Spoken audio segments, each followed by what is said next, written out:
and foremost, welcome everyone back to another Brandi Corner. It is going to be so hard not to talk all night long with the lineup we have for you all today. Incredible journalists, incredible trivia. Just get ready. It's going to be a blast. And as always, Women in Soccer is rooted in inclusivity. So we ask you to remember to please consider your lens and the Women in Soccer inclusivity policy.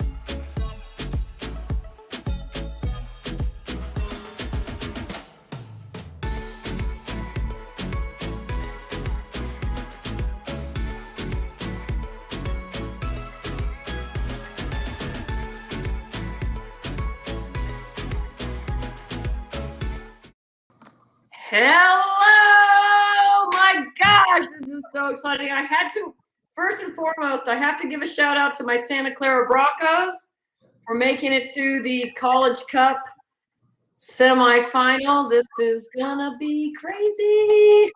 So, excuse me for wearing a hat during tonight, but I'm repping my beloved Santa Clara. I think we gotta cheer anytime we can, right, Christine? That is correct, Brandi. It looks great on you. You can wear that hat. This is your corner. You can do whatever that you want to do. Maybe I'll wear it backwards or sideways at some point. We'll see. But the game's tomorrow. So for everybody on tonight, tomorrow begins the College Cup semifinals, and Virginia plays Duke, Florida State plays Duke, and UNC takes on Santa Clara University. So check it out. Tomorrow evening, I believe the times are 5 o'clock and 8:30. I think that's right. Okay, Christine, you have no idea how excited I am and how grateful I am to have you on Brandi's Corner. I feel like I've known you for my whole life, but you have really had quite a career, and we are not here to talk about me. We are here to talk about you and what you do and what you've done and what you are looking to still do with your career. So I'm going to just give a few bits of, gosh, I'm getting a little nervous about what I might just say right now because as a journalist, you probably know better. I'm going to say, I was looking at Wikipedia. That's probably not the best resource. Oh, but here, a little secret. I do it all the time. Yeah. You don't want to have it be your only source, although it's usually pretty right, like birth dates and things. Yeah. So from that standpoint, it's okay. Okay. So, I'm feeling much better. I was starting to get I could feel a little anxiety coming on. Okay. So, you're from Toledo, and that's your beginning. And like me, you have been a first. You were the first president of the Association for Women in Sports Media. Tell me, how do you go to Northwestern School for Journalism and then you become you're the first president? We're with royalty right now. I don't know, or just it's like George Washington, and George is dead, so I'm still here, but it could mean that I've just been around a while. No, you're very kind, and I'm going to start talking about you and the '99 Women's World Cup and the most iconic picture in the history of women's sports and one of the most iconic pictures in the history of sports, period. I don't know if anyone knows what I'm talking about there. I don't know, Brandi, but I will answer your question. Yes. I will answer. So yeah, I grew up, I think we're 10 years apart, you and I, and I grew up when Title IX was not yet, it wasn't even a law. Right. And I was starting high school when Richard Nixon signed it in June of '72. And so girls were not encouraged to love or play sports. And I was lucky. I had my own personal Title IX. I had my dad and my mom, actually. But my dad played football in high school at Hyde Park High School in Chicago, played for a year at Drake, went into the Army at the end of World War II. I'm the oldest of 4 kids. So it wasn't older brothers. It was my dad and me. I have 2 sisters and then a younger brother. And we're all into sports in various ways. But my dad took me to University of Toledo football games. Pretty soon we had season tickets at Michigan, which Michigan football, only 45 minutes away in Ann Arbor. My dad was a Pied Piper with season tickets, taking all the kids, throwing the neighbor kids in the car. Here we go, we're going to a game. Toledo Mud Hens baseball, Brandi, Detroit Tigers. When we visit our grandparents, we go to Chicago and go to a White Sox game. And it was just this unbelievable childhood of sports, loving sports, watching it. I'm tall, I'm basically 6 feet tall. So I was really tall as a girl, could play with the boys easily. They wanted to play with me. So sports was a positive for me. Sports was encouraging. The boys were saying to the other girls, go away. We don't want you. And for me, they were picking me first and wanting me to play baseball. And this was before there was organized soccer for boys or girls, before there was t-ball. It was just kids playing in the yard, which is, as you know, not the worst thing in the world. And so, yeah, so I loved sports. I loved playing sports. I was good at it. I was a 6-sport athlete in high school, not because I was great, but because you didn't have to specialize back then. So no one cared enough about girls' sports. So I played tennis, field hockey in the fall, basketball, volleyball in the winter, and then softball and track and field in the spring. No soccer yet for girls, believe it or not. It's we had no cell phones, no VCRs, no internet, and it does sound like Abraham Lincoln was president. But so anyway, that was my background, and everything about sports was an encouragement for me. It was a positive. It was a keep trying. You can do it. My mom and dad wanted me to do that. And if people said what was going on at the Brennan household, my mom and dad couldn't have cared less. My dad and I were playing catch with a baseball and a mitt, and he went out and got a bat, and pretty soon all the kids are playing, and my dad's, organizing us to play baseball games. He was the biggest kid on the block. And then I love writing. And for anyone out there, we've got a lot of sports people, right? But for when you're thinking, especially if they're younger people, or if you're a parent of a younger person or grandparent, and what do you want to do? Well, for me, my mom, when I was 9, my mom and dad gave me a diary, one of those with a lock, and the flowers, and January 1st, January 2nd, January 3rd. And I just religiously wrote in that every day, even if nothing happened. It's hilarious. I still have it, Brandi. And say nothing happened today. and then you turn the page and it says nothing happened today either. It's 9, 10-year-old me. But I asked my mom one day, what should I write? She goes, put in your vocabulary words. What would that be? 4th grade, 5th grade, whatever. So I put in my vocabulary words. Well, how fascinating is it to look at my vocabulary words right now, as I leaf through it and not that I do that very often, but if I find it, it's in a cabinet and I just pull it out and take a quick look. What was I doing X number of years ago today? That kind of thing.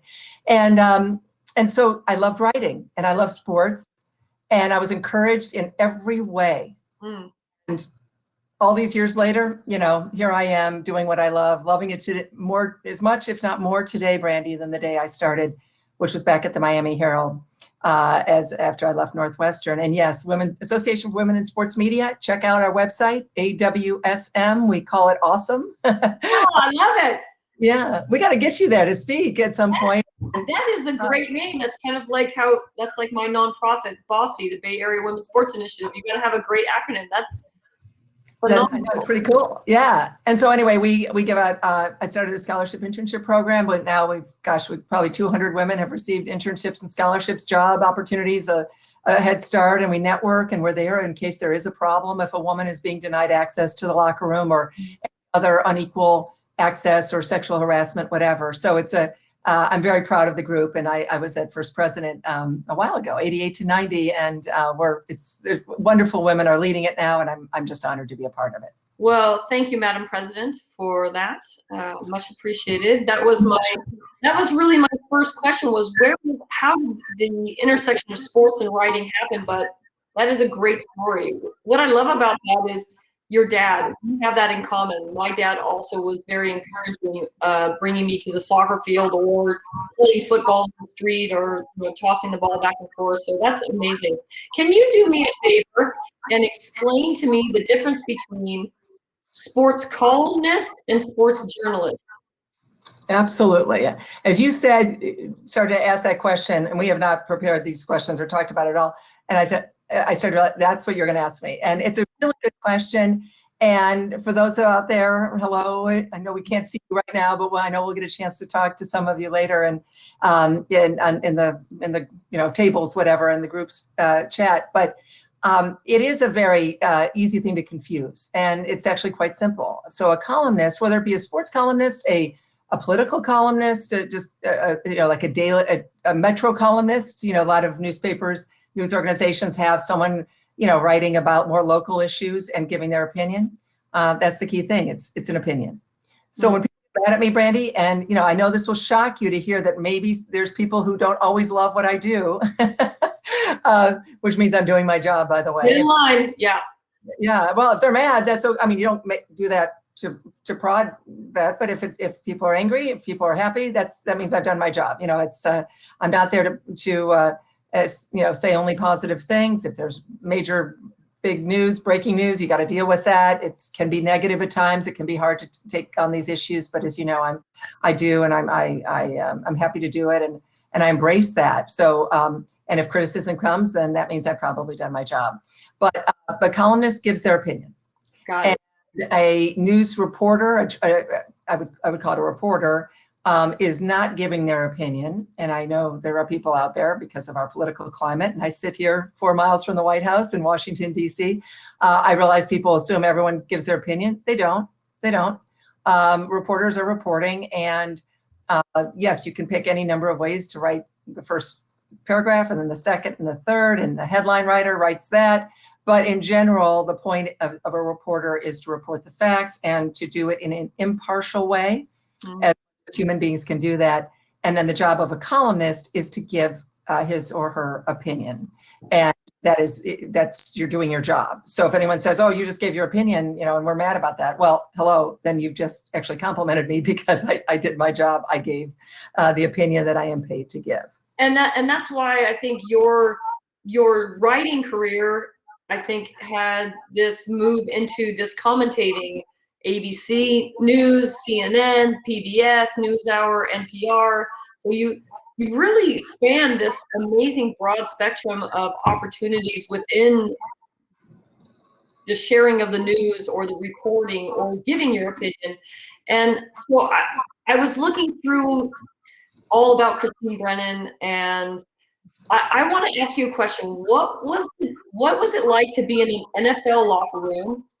So I'm thinking back to '99, and I'm thinking we played in the stadium where the old Washington football team played. And what was it like to write about NFL versus what it was like to write about, let's say, 1999? Now, I know this is a one-time event versus a continual seasonal thing, but like in the essence of those two things, in the same stadium, what would be the difference? Certainly, I covered the Washington football team for the Washington Post from 1985 through 87, ending with the January of '88 Super Bowl. And so that was every day, day in, day out, local story for the local newspaper, obviously, a dream for me working at the Washington Post, the newspaper that broke the Watergate story. And Ben Bradley's my editor, and Bob Woodward is there. And, it was just, I felt like I'd walked into the pages of a journalism textbook. I kind of couldn't believe it. It was amazing. And so I felt so fortunate to be there, and I was there for 12 years. And, dream situation. So being put on the NFL beat, Brandi, was the most important sports beat. When I say beat, it's the thing you're covering. Right. It's an important thing I could cover at the Washington Post. And what an honor it was to be there and to cover it. And I happened to be the first woman to ever be given that assignment for the Washington Post. Other newspapers in other cities had women covering the NFL. Leslie Visser at the Boston Globe, but not many. And at that point, the locker room was open, and in Washington's locker room. So I couldn't do my job. It's not about, it's cool to be in a locker room. No, it's that's where you get the quotes and you're on deadline and you got to get out of there quickly. So the NFL issued an edict. Basically, all locker rooms had to be open to male and female reporters, equal access to do your job. The locker room sounds like a funny name for a workplace, but it is the workplace. And in the 80s, this wasn't yet uniform, but it became uniform, whether it was because the Post put me on the NFL beat here or not, whatever it was, I'll never take credit for it, but it happened that same year, that exact same time. And so, that was day in, day out, almost like you're a doctor on call. I'd be out on a date, and all of a sudden I'd go to a pay phone. Remember those? Sorry for everybody out there that was not born in the 60s or before. Yes, or exactly. And so, and I check in with the office, and I remember once I was at the payphone for like an hour reporting a story, and this poor guy, great guy, kind of came to just make sure I was still alive, and he hung on, and and we ended up, I ended up going back to the table. We had a nice evening, but the bottom line is, that was my focus. So with you guys covering the '99 Women's World Cup, by the way, I didn't cover the first game in New Jersey. I didn't cover the Chicago game. I actually was in Washington, but I was doing some WNBA coverage Lifetime TV. So I couldn't be out there for that amazing game against Germany. You guys came back and won. Not that I remember every detail, but wow. And really, it's hard to remember what you had for lunch 2 days ago, but that was one of the most glorious stories I've ever covered. And it will be forever for me, one of the top 5, I don't know, stories ever of all time. And that was just something that just built to a crescendo, as you know. And as a journalist, I said to USA Today, my editors, I said, I got to get out to California. And they had people covering it. And I just said, as a columnist, I need to be out there. And so went out to San Francisco, covered the game where you guys beat Brazil on the 4th of July, went down to LA, Pasadena, and of course covered that incredible week, which really was fun. It was like a Super Bowl week. So there was a parallel too, in terms of the buildup. I mean, for those who don't know or haven't read all about it, it's huge. But I mean, literally every anchor from the lead anchor, Tom Brokaw was there. I remember this. That was crazy. I know. Robin Roberts was there, a friend, and she was anchoring the coverage for ABC Sports, but she was there. I mean, I did a ton of TV. I didn't have any. Maybe I did with ABC. Whatever. Bottom line is, all of us were being interviewed. We're on TV. We're talking about you guys, and the columns and the stories just wrote themselves, and it truly felt like basically the way I wrote it and the way I've said it over the years is that, I know we're not supposed to talk about you, but we're definitely going to talk about you, is that this was the nation falling in love with what it had created through Title IX. I mean, here, you guys, this wasn't Olympians, which we love Olympians, like gearing up for Tokyo. This wasn't Olympians in leotards or swimsuits or figure skaters with sequins on, which are all great and they're all fantastic athletes. But this wasn't that traditional feminine role. This was women in baggy shorts and baggy shirts and high socks and soccer cleats, running around playing a sport that most Americans still didn't even understand, and or didn't know all the rules, and winning and winning and winning. And my mom and dad would call me. They never watched soccer. They didn't know anything about soccer, and they're watching every minute and calling me right after to just be so thrilled that our girls won again. It took over the nation unlike anything. And I've said this before, and Robin actually quoted me in her book. There will be women who are running for president and winning as president of the United States. Let's give it the 30s, 40s, maybe late 20s, 30s, 40s. And when they're asked about the seminal moment of their childhood, growing up, young, either as kids or maybe just youths or teenagers, their seminal moment, the moment that meant the most to them, the moment that maybe spurred them on to lead and be a politician and run for president someday in the future. And they'll say the 1999 Women's World Cup. It was that big of a deal. Oh my gosh! Don't make me cry. Okay. Can I say something else about you? I know this is your thing, but can I just tell a story about like little moments in time? Sure. So I'm going to tell it, so you can't stop. I don't even know if you know this. I'm always intrigued by that moment and the thing where something changes, and that's what sports and life is all about. It could be. I love time travel. Like that chance meeting that leads to this, and of course it's not real, but okay. So it's the morning of July 10th, 1999. And I'm staying in the hotel, Pasadena. I forget the name of it, which hotel. It was a lovely, nice hotel. Beautiful hotel. What was, I don't even know. Do you remember what it was? I can see it in my mind's eye. I can't remember the name. I know. It was really nice. Yeah. And so some of us in the media were in the hotel. And of course, you guys are in the hotel. Now, that often doesn't happen, and it really doesn't matter. It's not like we're all hanging out. In fact, often we don't even see each other. So I'm in an elevator coming back up, I think from breakfast. And the elevator's packed. And the door opens on a floor, it's going up and people are, getting out at whatever their floor. And I think I was near at the top. So I'm in it for a little bit. The door opens on a floor and standing there is you.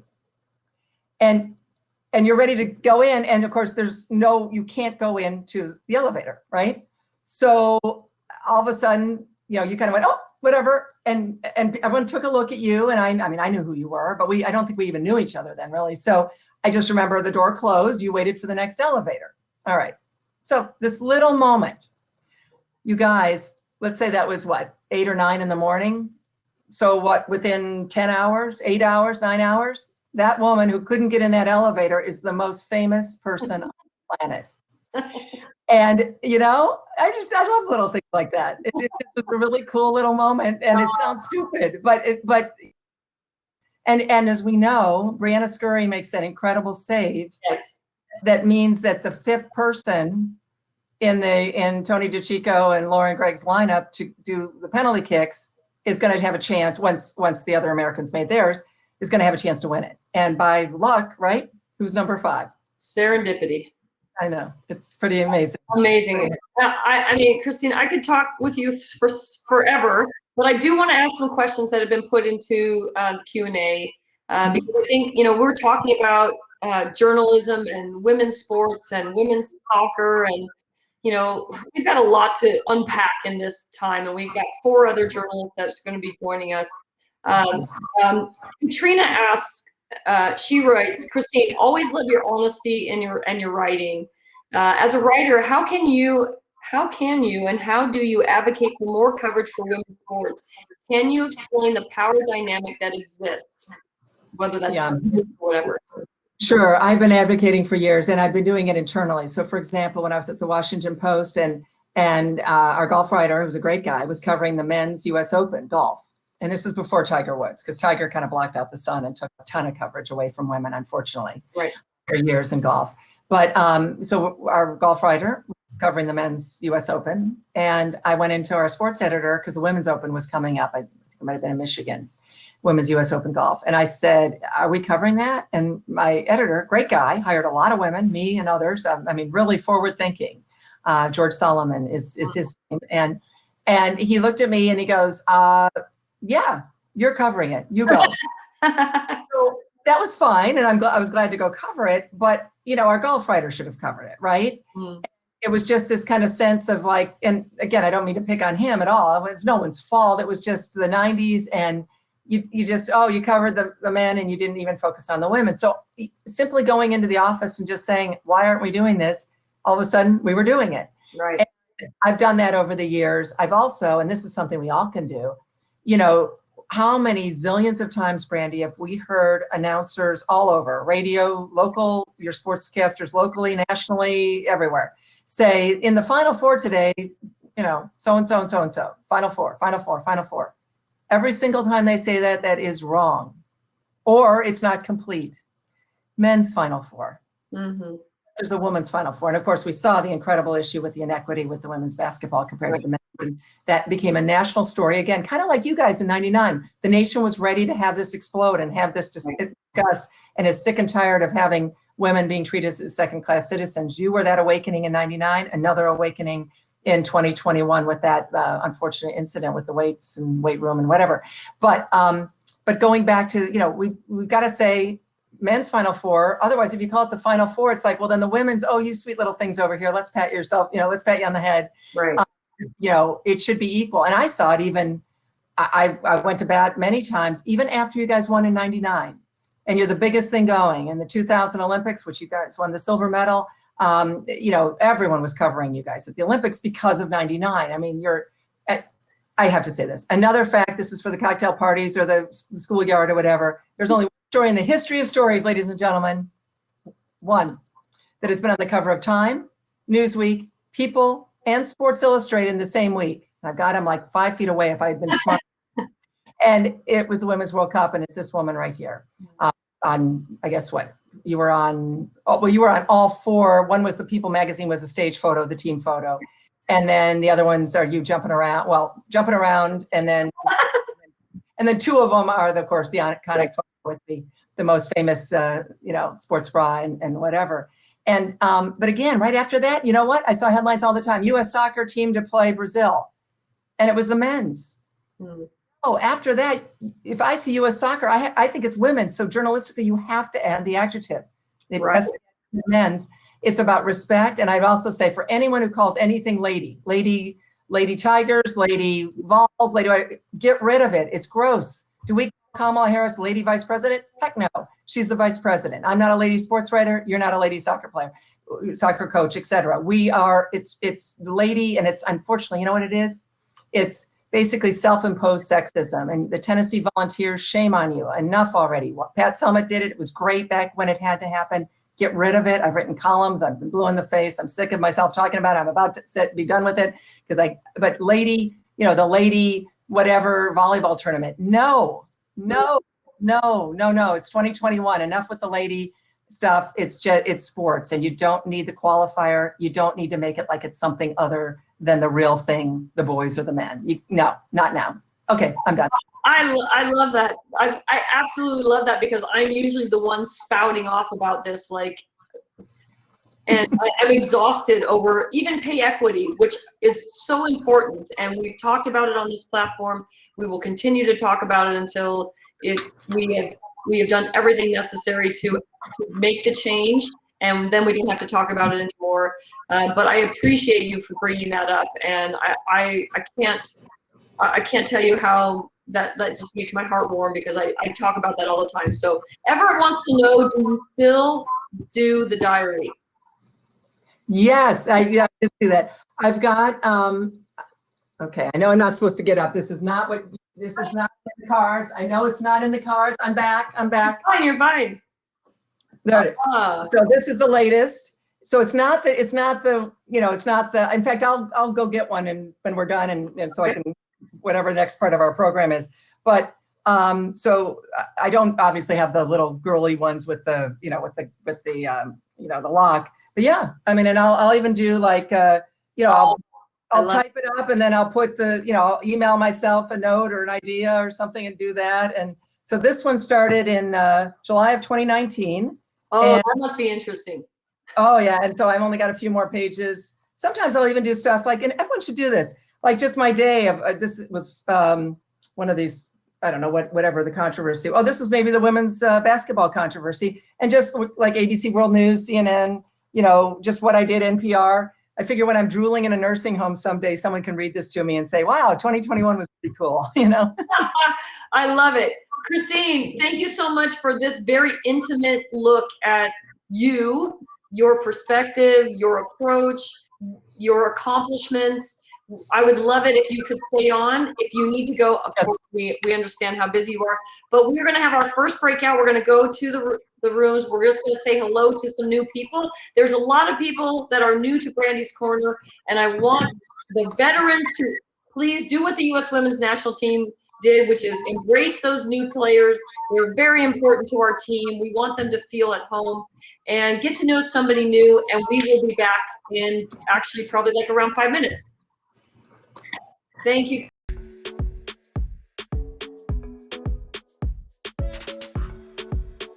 Causing trouble. I'm like, okay, I vibe with that. So so then I'm going to start with you on the questions. Sure. Do you feel then that that's like your platform is to be, I think that's like being a positive disruptor, because if we all just, like Christine said, if we all just write the nice things, or we all just write what we have already talked about, then we really don't go anywhere. Why is that important? Because especially in this space, right, where Meg talked about it, where she's like the only one at a major publication writing full-time about just women's soccer. So now that we have the internet, it's just kind of like democratizer somewhat, and we have access and platforms that we just didn't have before. It kind of behooves us to speak truth to power. So one of the sayings in journalism school is like, one person says it's raining and one person says it's dry. You don't report both. Like, look out the window and see what the weather is, right? So if we see that something is wrong, whether individually or systemically in soccer, I think we have the opportunity, we have the voice in order to talk about it.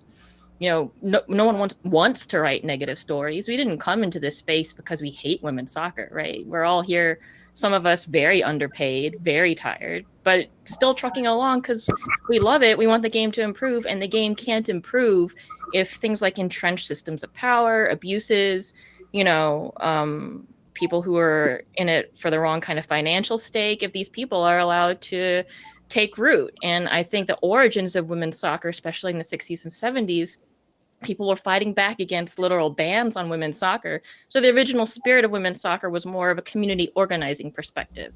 It was like, we'll go around you, over you, through you, we'll do it whether you like it or not.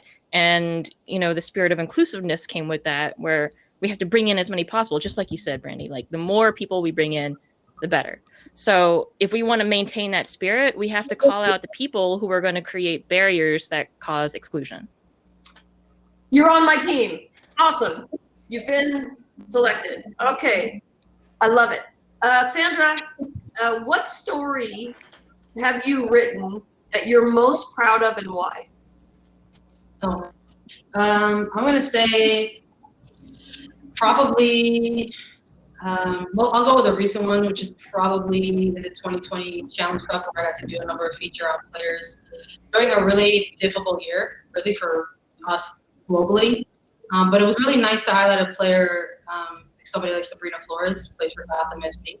And she was one of the first players that I had profiled during 2020 for CBS Sports, when they were really in their first year as TV rights holders for NWSL, and trying to map out what coverage would and could look like for them outside of maybe just previews or gamers or recaps and stuff like that, which is all very necessary stuff that the audience looks for.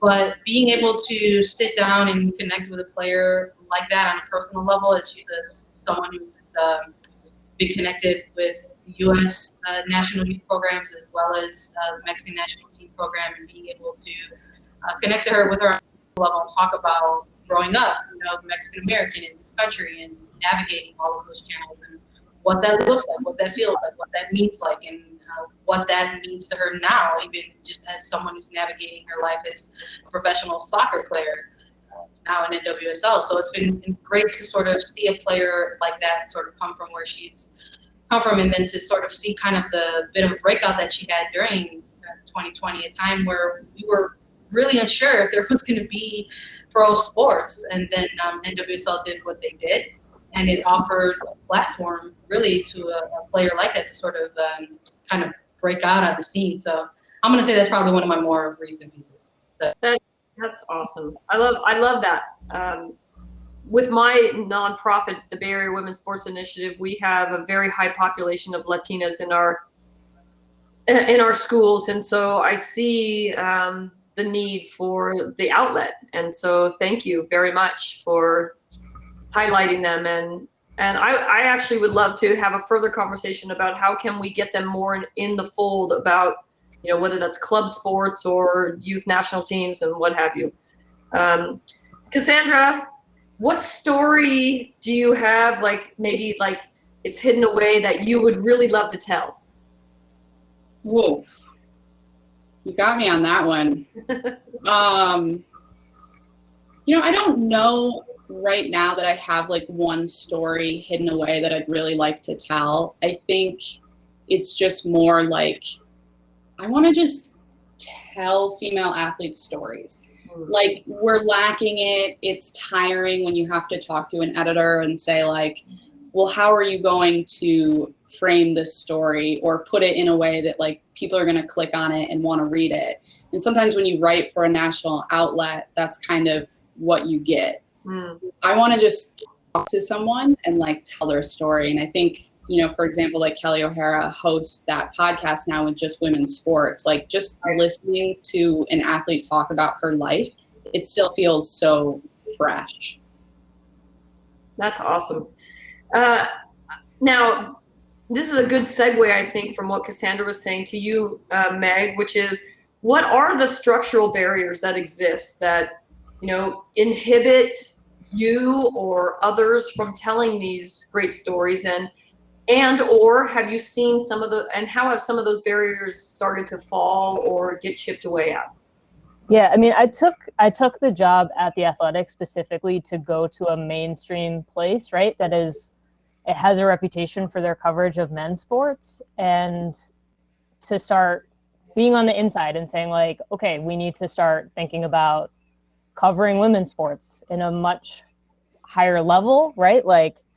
And the fact that they were willing to make this investment of, okay, we're going to basically pay for someone to cover women's soccer full time, a decision that has been made by another mainstream outlet. So I kept thinking, okay, if I'm here for a year, right, the World Cup happens, 2020 happens, eventually going to realize that this investment has paid off for The Athletic and copy us, and that has yet to happen. And part of that is because that there are structural barriers to coverage of women's sports, because when you think about who is in newsrooms like across the country, largely editorial leadership is white men, and they're all in these like legacy positions and going, okay, what gets us hits, right? Like it's the same kind of structural problem of women's sports in general, is because NFL is this behemoth, because Major League Baseball has existed for 100 years, right? Like all of these things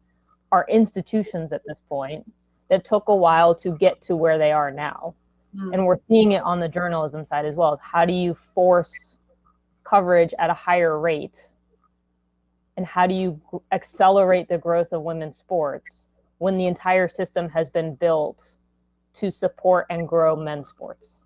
Awesome. We're going to put a pause on that because we're going to do trivia. It's going to be trivia time. So I'm going to call up Noel to the stage, please. You all are going to be in on trivia. I really want to win this really badly, but I have a feeling I'm going to get my ass handed to me here. So here we are. We have Noel, who is fabulous, by the way. Thank you, Noel, for coming on. And these questions were created by Noel.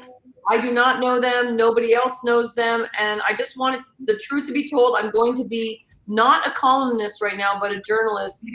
Noel is a poker shark. Don't let her tell you anything. It's not an opinion. That's a fact. Brandi, that was supposed to be a secret. I can't believe that. Okay. All right. So what's the rule? Do we have to? How do we get seen for this? All right. So how it's going to work is I'm going to ask a question and give you 15 seconds to answer. If you have access to a microphone, so legendary journalists, you can shout out your answer. If you only have access to the chat, you can chat in your answer. Points will be assigned arbitrarily, but there will be an amazing prize at the end. So the prize at the end, I'll tease the prize now and circle back around to it. Okay. In the second round. Okay. All right. So all clear? Shout out your answers. Type in your basically whose line is it anyway? Mayhem. Okay. Question number 1. Oh no, I'm nervous. You should be. I know. I don't know already. Okay. Who is the youngest player in the NWSL to win MVP and the Golden Boot in the year? 15 seconds on the clock. It wasn't me. No. Youngest and Golden Boot? God. No, youngest MVP and Golden Boot in the same season. Yeah. Crystal Dawn? Yes, who said that? Oh, dang. Okay, Steph. Right. I gotta tell you, this is activating when I was younger and I was validated by A+. So very bad. Very bad. I'm just going to scroll randomly and pick an emoji, and that's what you get. You got a flower. Strong word. Okay. Second question. Okay, nice one, Steph. Which women's team player admitted last December to liking the music of Taylor Swift after having vehemently denying it in an Alex earlier Morgan. interview because she was embarrassed? Oh, Emily Sana? chat got it. Chat got it. Look Yeah. at this Anna Johnson chat. Yes. Nailed it. That is correct. It was in the video with Christy. Yeah. When it happened, that's so. Anna gets. I was gonna go with Alyssa Nair, but Okay, wait. So who remembers her? Who remembers her coming to terms with this and saying, "Okay, listen, I had said no, but now I said yes." It was in the video with Christy Mewis that you guys talked Exactly. about. Like that, yep. I So remember.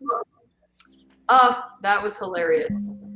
That is awesome. Okay, neither one did I get, so I get the booby prize. Okay, I'll try again next time. Thank you, Noel. We'll be seeing you again soon. Thank you for that. Good job to our winners, Steph, and then who was that? Anna. Anna. Nice going. Nice going. Okay, this is going to be. These questions are put in our Q&A, so. Anybody may answer. You may share the stage. Hearing everybody's opinions on things is really important.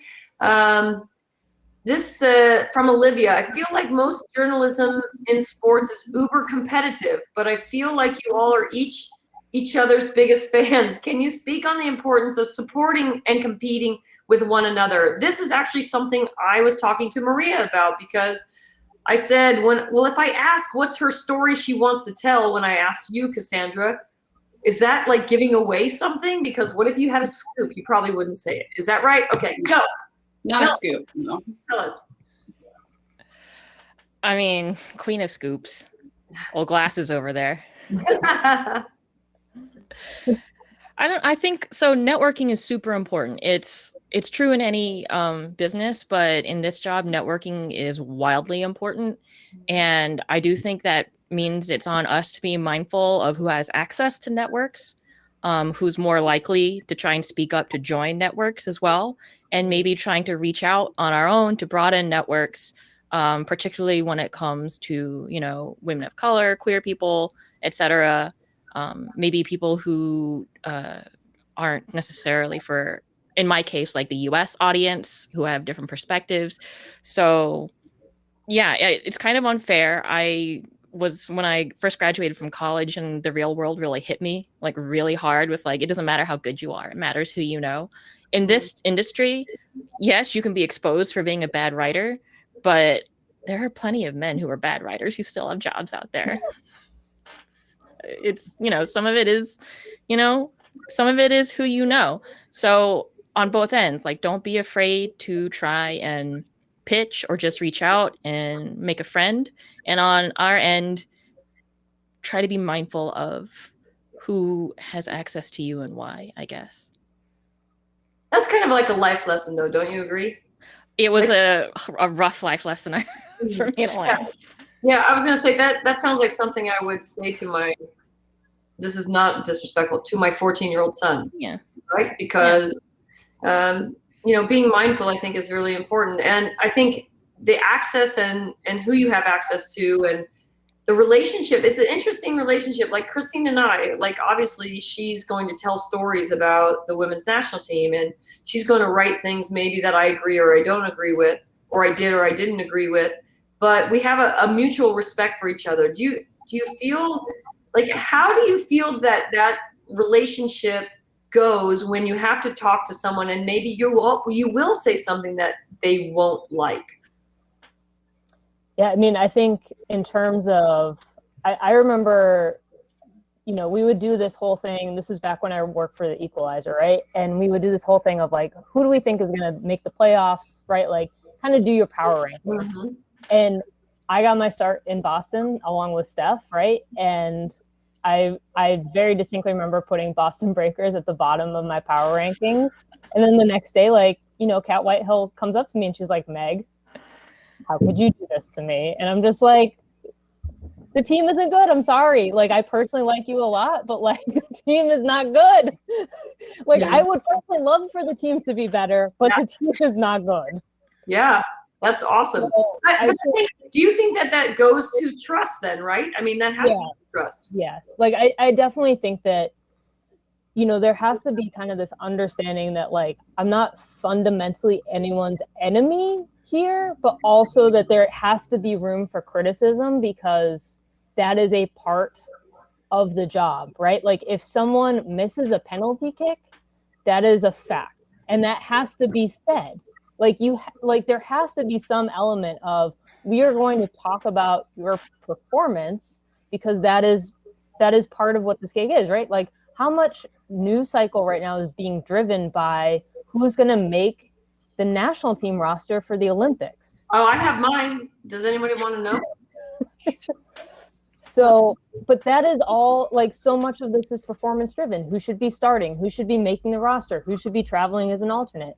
And we're only seeing soccer. Should you be playing? Should you actually be playing soccer? Questions. Yeah. So that is, I mean, that's part of the thing. And I think that there can be mutual respect, and there can be this understanding of, you're going to have to maybe ask me tough questions after some games, right? And like, I've asked a question in a mix zone that didn't go over well, and then much later a player would send me a DM and be like, okay, I reacted poorly and I know what you're doing, and we're good. And that's part of the gig. That's quite good that they reached out. I am happy about that, because I think the women's national team, I don't know if that was a women's national team or NWSL, but I feel like women's soccer players have been quite respectful of the media and understand that there's an allyship that should be had, because we're in the same, we want the same thing, right? We want to get the stories out. We want to elevate. We want to enhance the situation, but you also want the truth to be told. Am I right on that? Is that right? I mean, yeah. Yeah. Awesome. I think that's correct. Yeah. Okay, so there was a question Everett had in the chat to kind of about the mixed zone, and maybe Cassandra, Sandra, you can answer, or if you had this experience. For the players, if you want to do an interview, or you're in the mixed zone and there's a language barrier, maybe for you, Sandra, that's awesome. Maybe it's Spanish and English, but maybe as a journalism, there's a language barrier. What do you do then? You find the translator real fast? I mean, well, we're covering the women's side of the game, so you might be shocked to hear that there's not always a translator to do that. So I think in local markets, we're covering NWSL, so a lot of the athletes that we cover are English-speaking athletes, but I've had to find myself at times speaking Spanish in the mix zone. Sometimes I've spoken Spanish to players who I just know that is their second language, and selfishly, I've done it on purpose so that other reporters don't steal my quotes. So I've done it for multiple reasons. I've done it to connect on a personal level with players that I know are Spanish speaking players, and I've done it on purpose to get a player otherwise. It's a great attribute to have. I mean, I don't know if anyone who's watching or listening right now, if you're multilingual in any sense, way, shape, or the form, that's absolutely something to your benefit. You should 100% use it whenever you are able. That is a marketable tool for you to be able to find your progressing in this space, because it's a space that is rapidly growing. Not just the American women's soccer side of things, because as the American women's soccer space continues to grow, that's just like one component of it globally, right? The closer we get to these types of tournaments, these cycles, whether it's an Olympics or whether it's a World Cup, and now what we're going to be having with more regional-based competition, whether it be or otherwise, there's always going to be room and space and necessity for multilingual reporting journalism. And not only that, I mean, there's a ton of the English-speaking fandom that are heavily interested and invested in women's soccer in general, that might not necessarily be just American English. Be a lot of what's happening in Liga MX Femenil right now. There's a lot of exciting that's coming out of Mexico and out of that league. And it really warms my heart whenever I see so much of what is typically my American soccer timeline being filled with people who are very enthusiastic about soccer that's coming out of Mexico or Latin America in general. That's just showing that the interest is growing outside of this one kind of narrow lens that we have here. So it's an asset to have. And sometimes you have to be able to know when to turn it on or when it's necessary. Because sometimes, you don't ever want to come off as disrespectful either. You just want to be able to connect, with the player if you're able to. And that's just an extra thing for you to have. So I would just try to encourage anyone out there who's looking to get in this space. If you are my definitely don't shout it from the rooftops always. Awesome. I saw Steph and Meg, you were both kind of doing this when I asked the question, what was the body language about? There's just no translate. You don't really get interpreters. So I mean, and it's not just Spanish language, right? There's a number of players from Japan and Korea now, right? It's kind of across the board. So that is a thing that you do kind of have to work around. I mean, when I did a sit down interview with Marta in Orlando, and they had a staff member who came to do the translation. And Marta does, speak English, but is not super comfortable. Like for an interview, she wants to make sure that she is being understood in her language, which super makes sense. But it's just, you have to do a lot of work to ensure that A, the player feels comfortable, and B, a lot of these interactions are not happening in a mix zone, really. Like that's the struggle, is that you might not be able to get a full story out of the game because the resources still aren't there to, and that's different for a World Cup. Like at the World Cup, there was actually we had an app, you would listen in, they would do live translate. Like that was actually amazing, but that has not trickled down to the NWSL at all. I got you. I think the Reign so far, maybe the only team I've seen that have hired a translator who was more than a one-off. And I believe Gotham, Becca Moros speaks Japanese, at least to a conversational level, to interpret. But for example, like Meg said, they have Korean player Sodam Lee. My Korean's very bad, so it's not happening. Gotcha. Okay. All right, Noel, guess what it is time for? Trivia time. Maybe I'm going to get one this time. Probably not with Steph and her A+.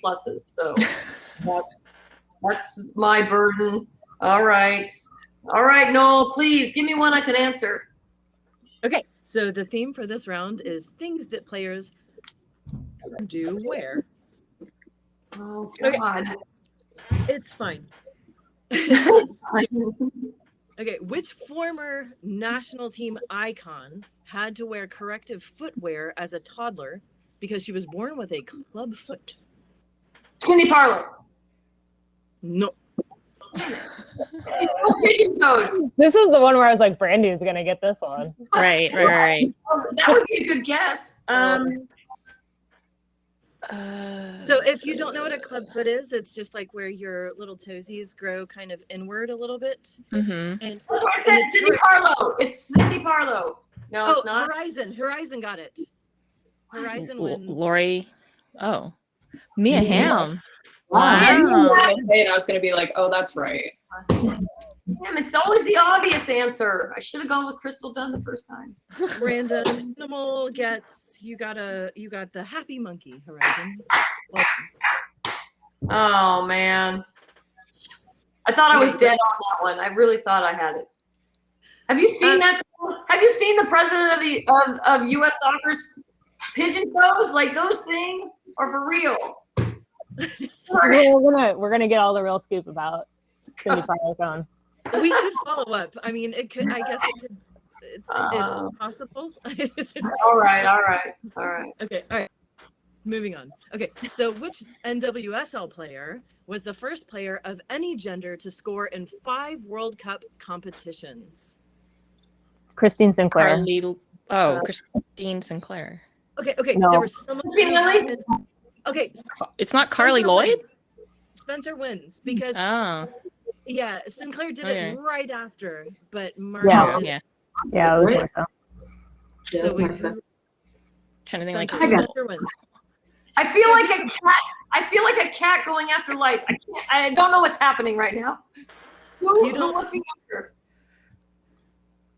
What's the answer? It's Marta. And then Christine Sinclair. Yeah. Okay. But here's a bonus fact. Spencer, you got an ant. And this is for no points at all, but if anyone has a guess, which brand of lipstick was Marta wearing when she scored that goal? Avon. L'Oreal. Yeah, it was Avon. Was that Sandra? It was Avon. Oh, darn. Estee Lauder would have been better, but okay. Wow. Here's the deal with Avon. There's only one question left, so now I feel obligated to tell you what the prize is because one person for each question. The prize is I will create a ridiculous bespoke song with your name in it. Whoa. Probably only 30 seconds long and email it to you with me singing and playing the ukulele. Oh, this is a prize I am going to win. And that's going to be coming up at around in about a half an hour. So everybody get your thinking caps on. Not you, Steph, because you're an A+ student. You already have your thinking cap on. All right, ladies, it is time for us now to migrate to the tables. And So for everybody's knowledge, first of all, thank you all so much for sharing your insights, your passion, honestly, for changing the dynamic of what we get to have on our diet, right? I think, sometimes the diet is given to us, and other times I think we get to set what the diet is. And I like the fact that you all are setting what the new diet looks like for women's soccer and women's sports. And I want you to continue to break down the barriers and push the envelope, get the players to not just say the thing that they should say, but really tell you what they're feeling and what they think. And I think we will all get to a better place together. So I really appreciate your hard work, your determination, your excellence. And now you're going to share with some of the folks that are here. We're going to go to the tables. And again, just to remind everybody that Women in Soccer really has a focus about, we have four areas that we really want to make sure that are held up high, and we are all reminded: equity, diversity, and inclusion, investment in the game, professional development, mental health, wellness, and self-care. Those are things that are kind of the foundation, and we always want to go to whatever it is we're going to do with those things in mind. So we're going to go to the tables with those things in mind, and we're going to talk about what could be the next best story. So Cassandra, Meg, Sandra, Steph, thank you to all of you, and have fun meeting some new people, hopefully, on your respective tables. And then once you kind of come up with an idea, it could be something like, who should be interviewed next? Who's the next breakout star? Is Katrina Macario going to be the captain of the U.S. national team within the next 5 minutes? That would be great. Or maybe 5 years. Should she be on the roster in the Olympics? It could be about a team or an organization. It could be about a new team, maybe in the Bay Area. Or whatever. So let's all go to the tables and let's have a great conversation, and we will all meet back here. Thank you so very much. Just getting into a really, really cool discussion about investing and building a team, and what a story would look like around that, and the idea of emotion in a story. Do you have to have emotion? Does it have to have connection? And I thought Cassandra got us into a really great conversation. So welcome back. Hello. Welcome back, Cassandra. Thank you so much. Hi. And Steph and Sandra, are they still around? They're still floating around somewhere. They're around. They're coming. Awesome. So I'll ask you all to, while we wait for Sandra, any good ideas, any good comments, any good discussions, anybody you'd like to bring up that had something that was really interesting? I mean, I think Olivia or Courtney Stith from our table for sure would be great. But I mean, we actually kind of spun in a different direction, just in terms of, taking a look at some of the transparency, but also considering like who's in the room asking questions, and like how this is working within Zoom too. And I think that that's also a really good part of storytelling as well. There's Olivia. Olivia, shout out to Olivia. Give it to us, Olivia. What were you talking about? I was just typing like, ooh, pick Courtney, but I didn't get it out fast enough. We're basically just talking about, the diversity and the privilege pretty much of being a journalist in the covering women's soccer. Meg brought up some good. It takes, especially in the early years when there's not as much, money there to support journalists that are covering the league. We also talked about how the media rooms looked and who gets prioritized to ask questions, and how that is looked in a virtual format versus an in-person format. So many different things. I don't want to miss anything, but everyone that literally got the luckiest table. Don't know how that worked, but everyone just brought such great points, and has definitely spoken about how they're working behind the scenes to make sure, and how this whole Women in Soccer platform is working to change the way that journalism looks in the NWSL and for all of women's soccer in the future. I have so many questions right now. I am dying to ask them, but I know that we are limited in our time, and I know that I will be in severe trouble from everybody behind the scenes, as you said, Olivia, if I do. But I love that. I think there's a lot that we need to investigate and share. And I hope, Meg, I don't know if it's going to be you or Cassandra or Steph or Sandra that, share these stories. And I will ask one question, and you can help me understand, now that we're in such a virtual world like we are now, the access seems to be more readily available, but then you said who gets access and then who's paying for it, and how do we gel all of those things together? I do think access is easier for everyone right now, just in terms of being in a group. Like, prior years before COVID, if your newspaper or your outlet wasn't going to pay for you to travel, you weren't in on post-game press conferences or being able to pull a player aside. Now, in saying that, and I think the others can speak to this more, you might not have as good of access in one-on-ones, which is where you're really getting your emotional and your, real conversations to write incredible features. Mm-hmm. I will say this is an exercise that everyone should do whenever you're in a press room. I did this during the World Cup in 2019. In every press conference, I wrote down who was asking the question. Was this person a person of color? Was this person white? Was it a man or a woman? And inevitably, it would be white man, white man, white man, white man, white man, white man. That's how it would go. Come on! And I did have to talk to one press officer. I was like, do you realize that you're calling on like 5 white guys in a row? And the press officer was like, well, that's because, there's mostly white guys in the room. And I was like, that's why it's on you to specifically go out of your way to call on the people. They may not even have their hands up necessarily, but you need to like start creating these relationships to cultivate a feeling that they can raise their hands and be part of the conversation instead of seeing, Sports Illustrated and CNN and Forbes and everybody in the front row with their hand up. So, and I will say they took it to heart, and I think they have done better in the future. They just needed to point it out to them, because to them, they weren't doing anything wrong. They were doing something neutral. They were like, I'm calling on the people who have their hands up, and whoever has their hands up is like, 80, 90% of the room is white, probably 50, 60, 70, 70, 80% of the room is male.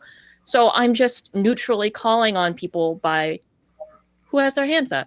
And I'm like, but you have to see how that perpetrates, like, keeping other people's hands down.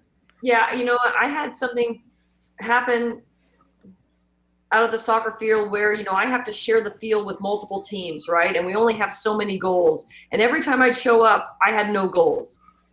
All the other coaches were males. Or when I had no goals, and then I asked, hey, can I have a goal? They'd say, well, you can go and ask those people, those group over there. And I said, well, why do you get to have 2 goals and I get no goals? Like, would you do that if I was like your male counterpart? And the answer is definitively no, that they wouldn't have done that. But so I get it. But that is awesome. Olivia, thank you so very much for sharing and contributing to what is not only a good conversation, but I think needs to continue to be broadcast and shared, and so that, like pay equity, we can exhaust this and move on. Yes, thank you very much. All right, Sandra, what happened at your table? Well, I was at Sandra didn't move. Well, turns out I was at my table. I even left and tried to come back in, and it put me back at the same table. And I was like, all right, we're gonna have these conversations. So yeah, yeah, I was back this whole time. That is nice, actually. Okay, well, that's fine. That's fine. Anything you'd like to? We can pull up Courtney up here, because Courtney was a huge part of our conversation as well. And Courtney is also involved. Courtney's also someone who's involved in the NWSL media space. She's got a great podcast, the Diaspora Pod, so we should probably bring her on right now and give her a chance to talk about that. All right, fantastic. While we're waiting for that, if that's gonna be happening, come on now. I mean, I don't know if Courtney's still here, but if she is, it'd be great. Hello. Oh, Courtney. Hello. Let's do it. Don't talk to me. Talk to Courtney. She's fantastic. Yeah, Courtney, talk to us. What were you sharing? Well, I was in that conversation with Olivia, and we were just, talking about the importance of access as well. I mean, like, I don't work even though I have a podcast, I don't necessarily work full time as a soccer journalist, even though I feel like it does take up most of my non-working time. And just kind of, the importance of bringing people in the room. And I personally was really, really surprised when, my co-host Andre sent me a DM and I was like, yes, without even thinking about what it takes to run a podcast or anything like that. And then all of a sudden being brought into a lot of spaces that I personally didn't even know existed. Mm. And so I think a lot, and Olivia was talking about transparency. And I think even just knowing, for example, who's doing what and what general processes are, and, even just the basics of how to get started. People think I can start a blog or something like that. But for a lot of people, if you're not taught these things, it's really, really important to share that wealth of knowledge. And then, Sandra was like, bring Courtney up here. And I was like, please no. But even just making sure that you are actively bringing people into the fold and making sure that they feel comfortable there. That's excellent, because that's gonna be a good segue to something that will be coming up shortly. So thank you so much for sharing. That's awesome. Steph, how about your Steph? Sorry, Steph, to wake you up. What were you all talking about at your table? We were kind of just chatting. I had Lewis at my table, and we've crossed paths before the plague shut down all travel. And it was kind of good to catch up. A lot of North Carolina Courage supporters there. I won't hold it against them, but Oh, I love that. You just got to say that. Yeah, the spice, a little spicy. Sorry, guys. Got it. I like it. But we were talking about, the evolution of fan spaces, essentially, in the current context where we're all kind of grappling to make sense of the tensions going on in the league, particularly around women of color and the anthem and, discussions about racism and how it's hard to know a player's inner life. But at the same time, all we have to judge are players' public actions and words. So, and then also a tension between if I personally disagree with a player's politics or actions, but they score a lot of goals and they win my team a lot of games, is there a line that I need to draw as a fan, and kind of the evolution of where that's going in the fan space. So I think we got pretty deep. That is, I was going to say, that is a very deep conversation. And I have a lot of gray areas in all of those, I feel like. Maybe because I've been asked a lot of questions about these, and I'm just sometimes overwhelmed by what is my responsibility. Right. And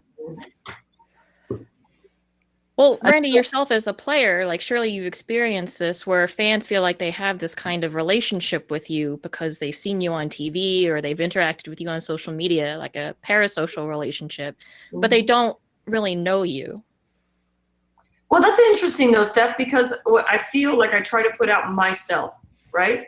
I feel like that's what we should do. But I'm now sensing that because technology has taken, social media has become this behemoth, right?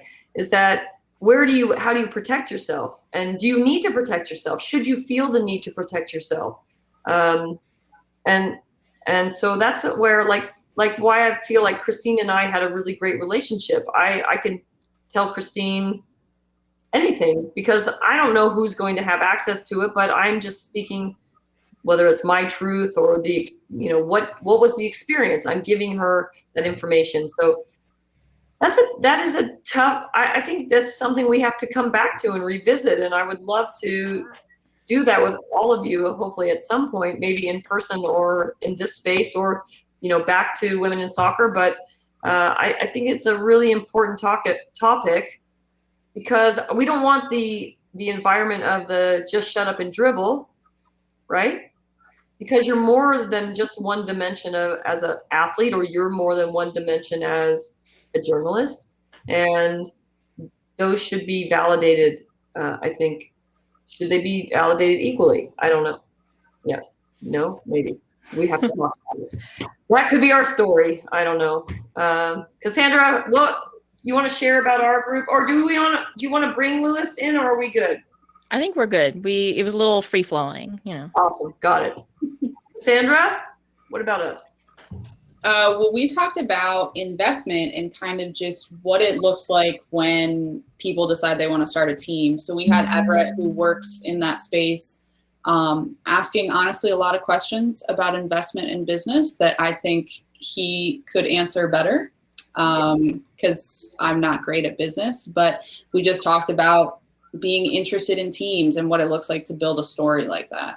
Well, let's bring Everett on, because I think it was a very valuable conversation, and I took some notes actually, because we started talking about not just the money side, right? It's not just, what does it mean to be an investor, and what does that investment look like in terms of your putting things in, but what should it feel like?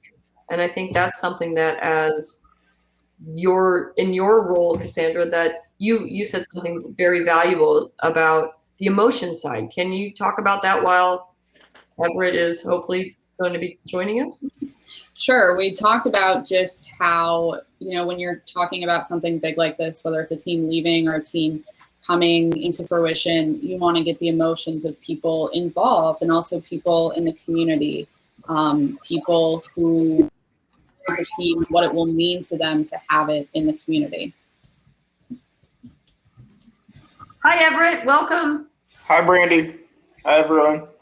Thank you for joining us here on this and sharing what we were talking about at our table. Yeah, so I guess I can just kind of summarize one of the things. So I've done some work with some startups, and one of the things I was interested in is about, there's a lot of investment in the NWSL, but there's large investor groups, which I think there's, pluses and minuses to that. But one of the pluses is being able to leverage the expertise of your investor groups.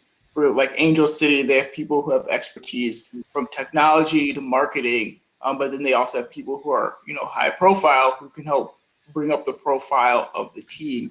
I think one of the questions that Brandi asked is, if you're starting, what kind of investors and people should you be looking to bring to the table? And I was saying that you want to be looking at people that can help you grow and scale relatively quickly, because when you start the team, there's most likely going to be a lot of money that's going out and not necessarily a lot of money going in. So to think about it from that perspective. Cassandra, any comments, anything to add? Not majorly. I was just telling Everett and our table that, as I'm sure everyone else on the panel has, I've talked to people in Angel FC. And so one of the things that they did bring up was they didn't go out looking for all these different types of people in technology, former players, all that kind of stuff. It kind of came together that way, and they do leverage those people in a certain way, if it benefits them. Like I talked to Abby Wambach, who obviously is a former player and knows the space well, and her excitement about the team will make everyone else excited about the team, which also ties into a Mm-hmm. Of course, I'm a part of a group that's, hoping to get entrance to the league in 2023. And how important is, how can we sell ourselves to the NWSL, right? Like, do we have to sell them in that, because that's a cool factor like that. Everything seems to be shifting now, right? This is a big social platform that now, it used to be like Steph, you were talking about, that it was, who owns the team? What do they look like? We all know what they look like. So now it's different, right? this is a huge cultural shift to ownership. And I hope that it's successful, because then it will feel to everybody that there's access. I think that's a big word that's being used today a lot. This access word. Who has access to ownership, to opportunity, to the room, to ask questions? You know, what's NWSL? How is it just who has money? What's the story there, Meg? It's not just money. I mean, there's certainly, I mean, I think we're starting to see a little bit of a pattern, but Angel City, like no one in Angel City is like a billionaire, right? Angel City is a bigger group. Whereas then you have, well, what should have been Sacramento, what is likely to be San Diego, and some point in the future. We do not have enough time to unpack the mess that is that expansion team right now, but Ron Burkle is a billionaire, right? So like you do have a gigantic money source there. So there are two different mechanisms, but I mean, it is the ownership group, it is the facilities, and it's not just the stadium setup, right? It's also the training facilities and what the housing and like all of the stuff that players need. And then it's also the market, right? Like where's NWSL going to fit in this market? And the unspoken thing that they can never really quantify, but it's just like a vibe check, essentially. Like, who are you and what do you want from us? And I don't know if they have always succeeded with that vibe check, right? Like consider Deloy Hansen, who came in at a very difficult point in the league and then has exited the league and at a high point, but also caused a lot of problems, right? And so, you know, I think that, so there's a lot of people in the chat saying like Atlanta, right? But you have to have a group that's like ready to do this. Atlanta's talked a lot about it for a long time, but they've never made this kind of significant move to actually bring an expansion team. And I think like there's a lot of stuff brewing behind the scenes that we don't always see, but you have to find people that are going to be willing to do the long haul. And that's, I think, kind of the thing that like they can't quantify, but is the most important part. But facilities and all of the kind of other stuff are now, I think, much higher up that list for the league. Check.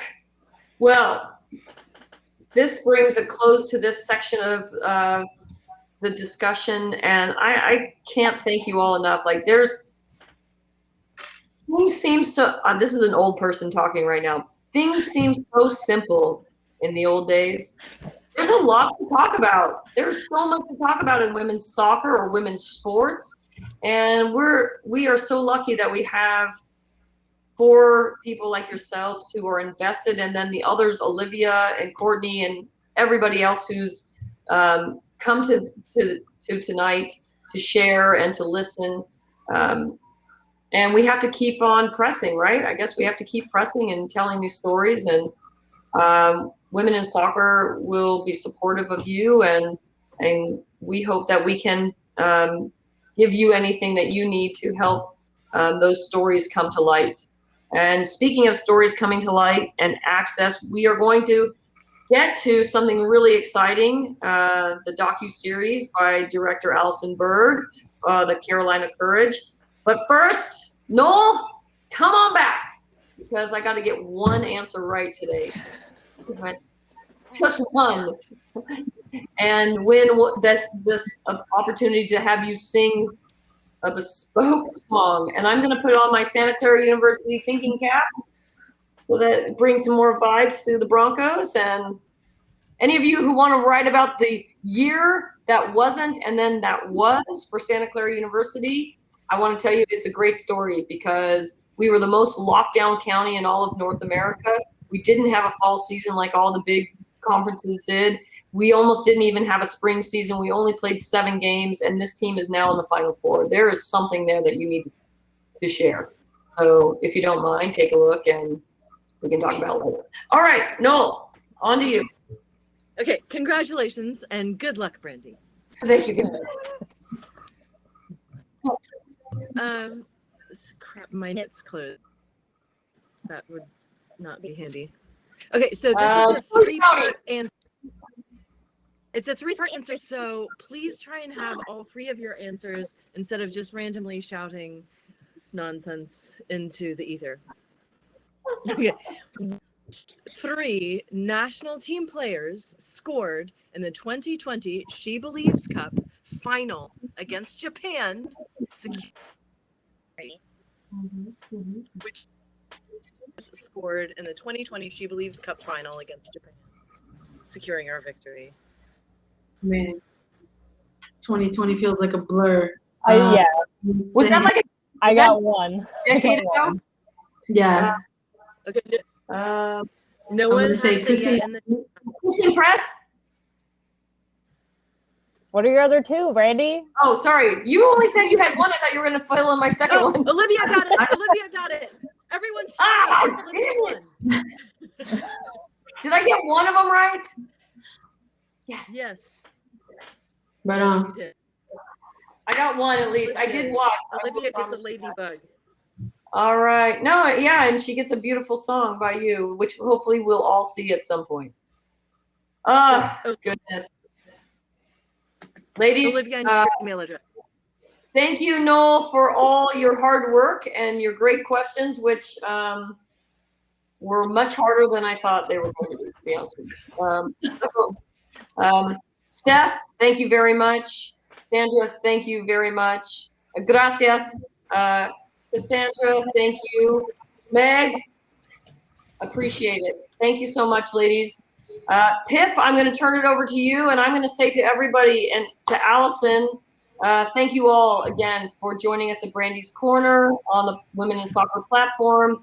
Together, we will do great things. We will raise the profile of every player, every coach, every person who wants to be involved in this great game. And again, I'm humbled and blessed. Thank you. Pip, take it away, sister. Thank you. I appreciate that. Yeah. Oh, wait. Come on, lass. Let's go. Don't be shy, Pip. Come on. I'm going to jump in for some, Wes tag team hosting here. Thanks, everyone. I've been having the most amazing night, and I will segue us into the next section of the event. So, yeah, we've been talking all night about access and how we can promote stories about incredible women who are athletes and leaders in this space. So coming up next, we have a docu-series that is going to do just that. We're going to watch the trailer of The Squad, NC Courage, a documentary series following the NWSL team during their epic championship-winning 2008 series. And then following that, we will hear from the producer of the series, Alison Berg, an award-winning filmmaker who directs and produces documentary film series. And currently, Alison is exploring distribution for the docu-series. So we in the network will get behind that and help really get this story out there. So in just a minute, I will ping it up for all of you guys to see. Thank you, Pip. And everybody, I'm off to practice. Got to go. We cannot rest, right? We have to get these young players out on the field and keeping their hopefully their soccer and their minds. So again, thanks. All the love to everybody, and take care.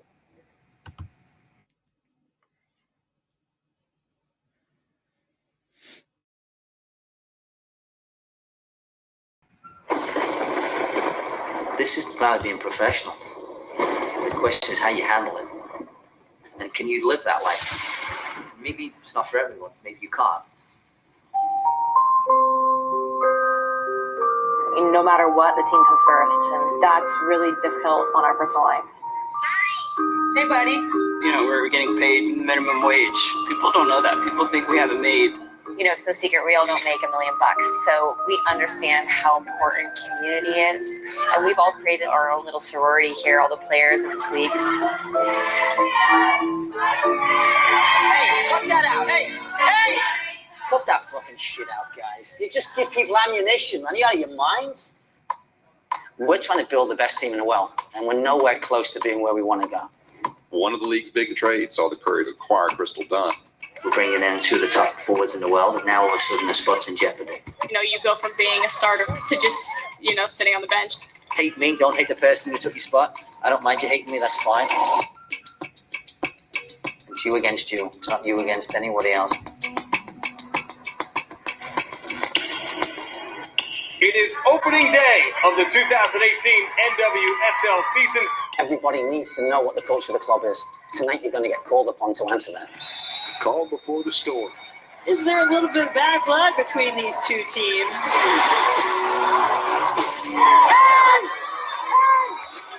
Let's make sure we're ready to fucking compete, because I tell you what, it's going to be a fucking fight now. Heart of the lion, fire inside me blaze like a siren.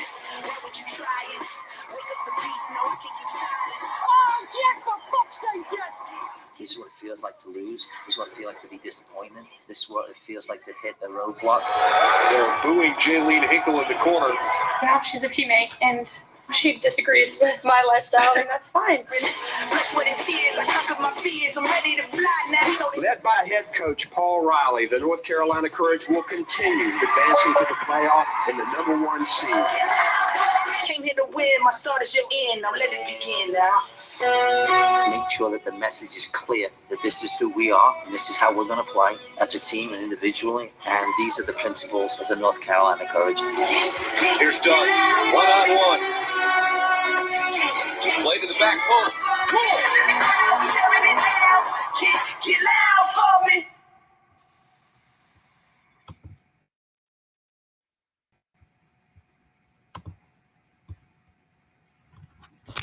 Oh my goodness, I've seen that trailer a few times, and every single time, Alison, you are encapsulating hype, women's soccer.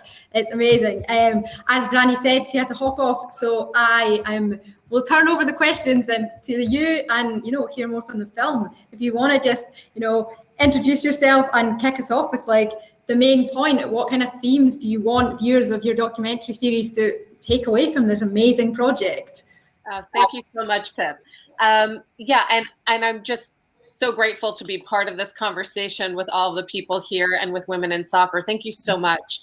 I'll just give you a little background. This is a project that I was approached to do. Go 90 was a platform that was going to show this, and they'd spoken to the NWSL and they'd spoken to the production company Film 45 about doing this project, and then they approached me, and I'd never done something in the sports arena. I've done all kinds of documentaries, but I'd never done something in sports.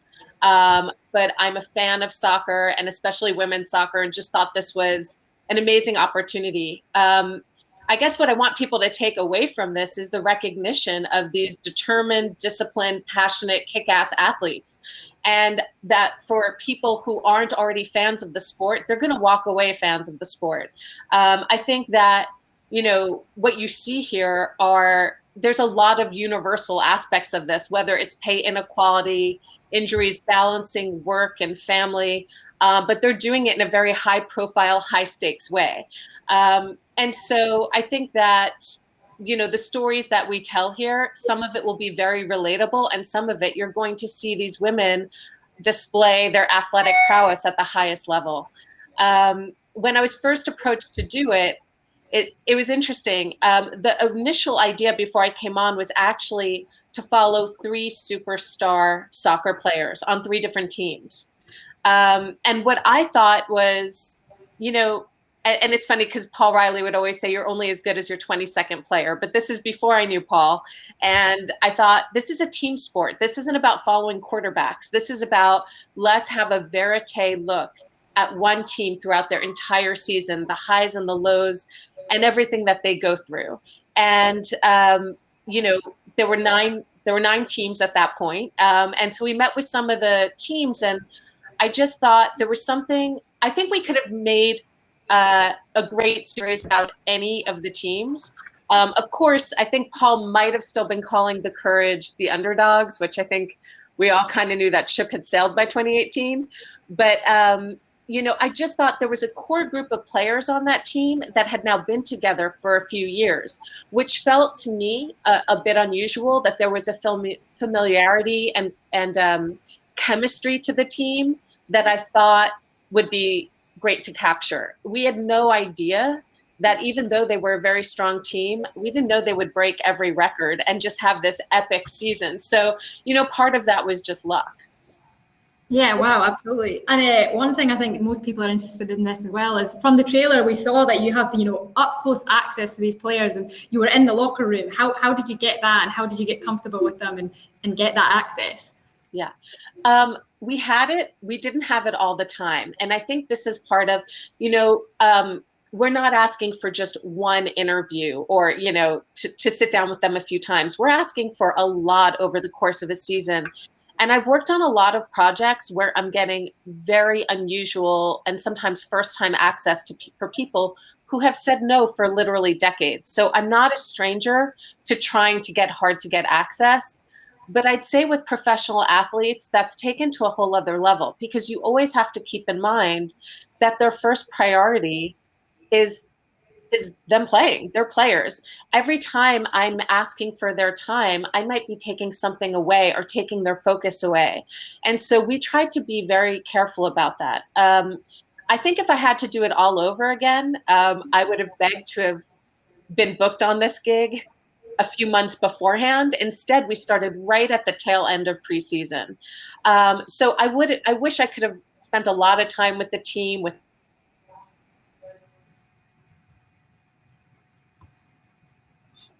do that once or twice, but we really had to get those cameras up quick. In fact, the very first 2 days of shooting, I wanted to get there before the national players rejoined the team. I think I showed up without a sound person. I think it was just me and one camera person. Like we weren't ready at all. So, what we did is we just really made sure that the management, the coaches, the trainer, the equipment manager, the players all felt comfortable enough that not only that we were allowed in, but that they felt comfortable to also kick us out when we needed to leave so that it wouldn't build up a resentment and we could have trust. I will say that with the locker room, what was really interesting is, of course, I wanted to get into the locker room. When my entire crew showed up, it was an all-female crew except for one sound guy. And so cool to see all of the crew mostly being female. When you come back, can you make it an all-female crew? And we're like, yes, absolutely. And I think it was great, not just for the players and just sort of like we're all on the same page. But when we would start coming out of the tunnel, I think the fans, and especially the young fans, the boys and girls that would sit there wanting to get autographs and high-five the players, they started seeing this all-female crew as well. And I think that made a difference. I think, we talk about visibility, the lack of visibility, and what an impact we can make when we are out there. And I think we did that with the crew too, and I'm really proud of that. Absolutely. It's almost quite symbolic you brought it back to the locker room access because Christine Brennan, opened this whole discussion this night about that symbolic access or lack thereof to the locker room, to these players. And like we've discussed, women in soccer are under a magnitude of pressures at any one given time. So for you to bring that realness, the humans and the way that you make your film is, really incredible and important. And I know that you said you'd worked on a variety of different projects before, but is there anything that's remarkably different from covering professional athletes to other projects that you'd worked on in a non-sports space? Yeah, well, I think one thing is depending on what we show, that can impact a player's career. One player pointed this out to me when I wanted to feature them and they were recovering from an injury and they were asking when this was going to air. And originally it was going to air on Go 90 in the spring. And they pointed out that's when Jill Ellis would be making her final decisions for the World Cup roster. And I said, that first episode or two that you showed, that might affect me. And I thought that was a really good lesson, what their priority is and me respecting and understanding that. And so that was one thing that I felt like it never left my thinking, what we show, how we approach things. Game day, everybody knew we did this project was not heavy on interviews. It was more about seeing them as they go and everything unfolding live in front of our cameras. But sometimes we would ask a question in a car or in their apartment, sit down a little bit. Game day, we never did that. Game day, we were always aware that, they might be getting up late, that there were certain things they needed to stay focused on. We didn't want to screw with their focus, their mindset. So I think that we really tried to be cognizant that we were along for the ride and to not get in the way. Absolutely. I think that completely shows. Another question we have is, where about, you're in the distribution process. So where about do your ideal place for this to live? Like, how can we get this story out there? I'll put in the chat right now for everyone in the network. Sign up for updates via Women's Soccer so you can follow, the updates in this film as it comes out. But, tell us your distribution plans and what you're thinking in that space. Thanks. So we're talking to some people now. This has been, a tricky one for the past 2 years. This should have aired 2 years ago. But I feel like the time is actually right now to show this. I think the perspective that we have, when I think of 2019 of being this unusual year, because it was a World Cup year, so league play was a little bit different. Then we all know what happened last year. And I think we can kind of look back and say, like, wow, remember that 2018 season?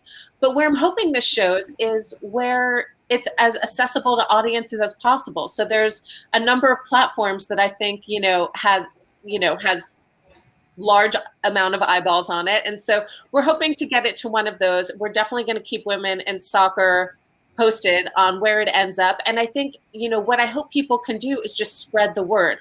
I think that a lot of the gatekeepers just don't get how much of an audience will be there for this. So we have all kinds of series about high school athletes, college athletes, junior college athletes, pro athletes, as long as it's a bunch of dudes. This is the first one of its kind. And to film the most successful season of an NWSL team in its history, it should be a no-brainer. This should not be hard to get out there.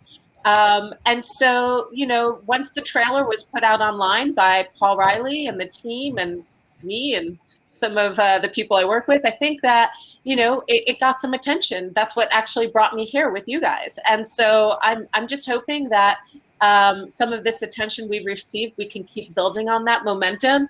And I think it's time to maybe demand things more than wait around for somebody to say, oh, we'll take a chance on that. There is no chance on that. There's an audience for this. So, I'm feeling hopeful. Absolutely. And I think that is a crucial lesson for us all listening now to end the night on Women in Soccer. We have to have grit, keep pushing, there is the audience for this. And, if a story is important, which this is, you're putting out there for us all. So, thank you so much for that. And yeah, I will close up the night by just saying, again, Alison, thank you so much. And thanks everyone that's joined us for, I think what we all agree is a super inspiring night. And thanks to Brandi, who's at training, and our guests for all the amazing work you do to support women in sport. Don't miss out on next month's Brandi's Corner, because we're going to dive into all things coaching, which I know is super important to us in the network. And please join us next Wednesday, May 19th, for the first ever annual WES Career Fair. And, we're all in this space right now to push for change in the sports industry. And that will happen when we have more of you, women in soccer, working in this space. So join us and spread the word to others that want to work in the game. So May 19th, and that link should be in the chat. And yeah, for anyone else who wants to stay on the platform and network a bit more, it's open till 9. So if you've made friends or want to chat to any of the guests about more questions, then feel free to go ahead. And good night, everyone. And thanks so much from Wiz.